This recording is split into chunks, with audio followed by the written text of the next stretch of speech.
When you have a worldwide multimedia franchise that has lasted as long as Gundam, it shouldn't come as a surprise to anyone that it suffered from its fair share of controversies. So today we're having a look at the 5 most prominent ones. And the first controversy didn't actually happen in Japan, but the United States of America.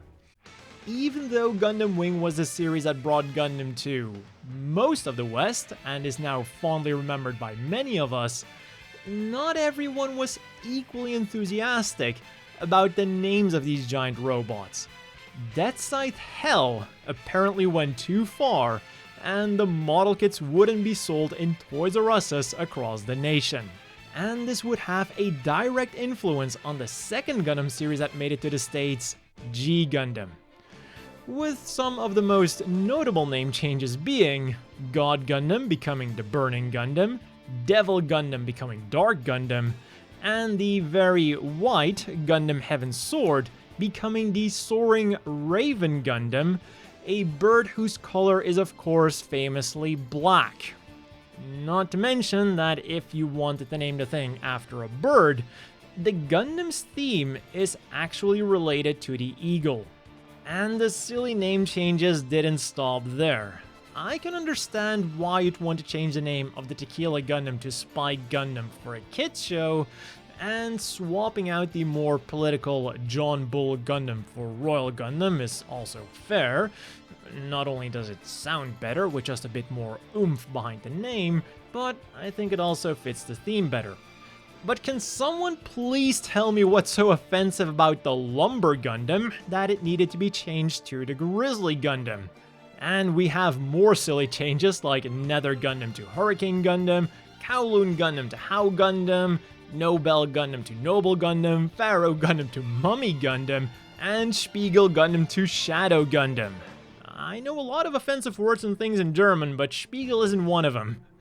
I'll give them the Toro Gundam because calling a bull-inspired Gundam the Matador Gundam is just a bit stupid, but you know it's also stupid calling a Gundam with a scimitar the Scythe Gundam.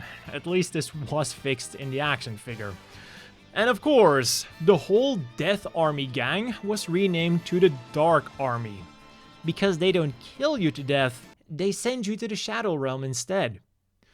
But now we get to our first Japanese controversy.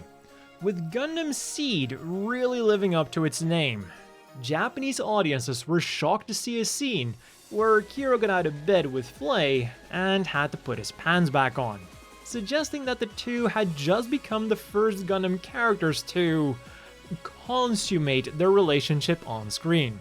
And clearly Sunrise needed to do something about this. They just couldn't ignore these random angry people who would have zero effect on their bottom line. So they did the only thing they could do.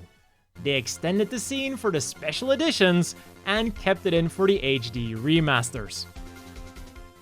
Next up on our list then, we have Iron Blooded Orphans, where the controversial events happened very early on in its run. In one of the first episodes, the main character Mikazuki kills one of their prisoners in cold blood out of revenge, and another one when he tried to jump them. Putting aside whether this was a war crime or not, some Japanese viewers didn't take too kindly to this scene and a couple of others kinda like it, and decided to write a strongly worded letter to the Japanese Broadcasting Ethics and Program Improvement Organization, or BPO for short. They didn't mention the series by name, but considering the timing and the wording and the subject matter, it's quite clear that they're complaining about Iron Blooded Orphans. Also in the complaint, they claim that the title makes it sound like a kids show, an argument that I don't really find convincing.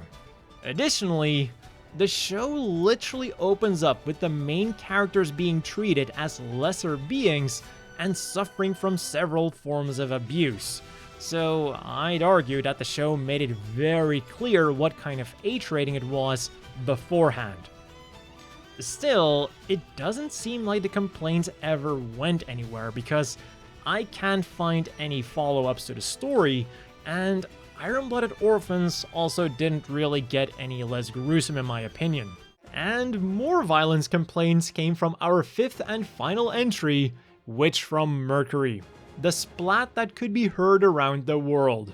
In the final episode of Witch from Mercury's first season, the main character Suletta was faced with a situation that required a split-second decision, and therefore also a split-second reaction. Her fiancé Miorine and her father Delling were being held at gunpoint, and Suletta came bursting onto the scene with her Gundam. So she did the only thing that she could do. She neutralized the threat by turning him into ketchup and an internet meme. Not only came this as a great shock to Miorine, but it also came as a great shock to some viewers who weren't expecting such an explicit scene. Because, to be fair to them, in terms of visual gore, Witch from Mercury had been relatively tame, and to add to this, Witch from Mercury's first season was being broadcast on a primetime kids time slot, Sundays on 5 PM, so it is at least somewhat understandable that some people were caught off guard. And some of these people decided to ride into the BPO again. But unlike what you might be expecting, as of the making of this video, the BPO has yet to make a unified statement on this event, because even their own members are actually kinda split on the matter. Some do think that the scene went too far, but others think that it was actually handled quite well, for example by not showing the body and by making the blood a darker color. And no, I'm not talking about the Korean edit that you might have seen flying around. But whatever the case might be, what's important to remember is that the main problem here seems to be the kids time slot in combination with the ketchup stain. So we'll have to wait and see what happens, because at the end of the day, the power of the BPO is actually kind of a mixed bag. It's a non-governmental organization, meaning that they don't have the power to impose anything by themselves, and in the past 2 entries, we've seen that Backlash either didn't have much effect, or made Sunrise even double down. However, I was also able to find an article where the BPO was able to strong-arm an anime into changing its ending. So how this story ends, only time will tell. And those have been the 5 times that Gundam was controversial. If you know about any more controversies, let me know down below, because if there are enough of them left, I will make a second part. And of course, feel free to discuss the controversies in this video in the comments, but at least try to keep it somewhat civil. As always, a big thank you to the Patreon supporters. I hope everyone watching has a great day, and I'll see you all next time.